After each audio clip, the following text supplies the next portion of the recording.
ভারতের নতুন রাষ্ট্রদূত দীনেশ ত্রিবেদী বাংলাদেশে প্রবেশ করেই অনেকগুলো মন্তব্য করেছেন। এদেশ যদি পরাধীন হয় এই ত্রিবেদীর কারণে হবে। আবার রংপুর জবরদখলের কথা বলছে না এখন? রংপুর জবরদখলের কথা তো প্রকাশ্যে বলছে এখন তারা।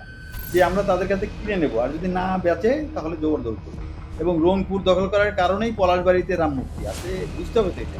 এই রাম হঠাৎ করে তাদের কাছে ইম্পর্টেন্ট কেন? নাকি এটা একটা পলিটিক্যাল সিম্বল হিসেবেই আছে? তো এই ইয়েতে তারা বাবরি মসজিদ ভেঙে ফেললো এবং পরে সেখানে হয়তোবা ছিল।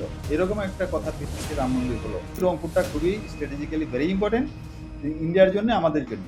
এবং তাদের ইচ্ছা হলো যে রংপুরটাকে খেয়ে ফেলবে তারা। ইয়াং একটা লেডি বলতেছে যে আমাকে আজকে থেকে প্রায় ১ মাস আগে আমাকে জড়ো করছে।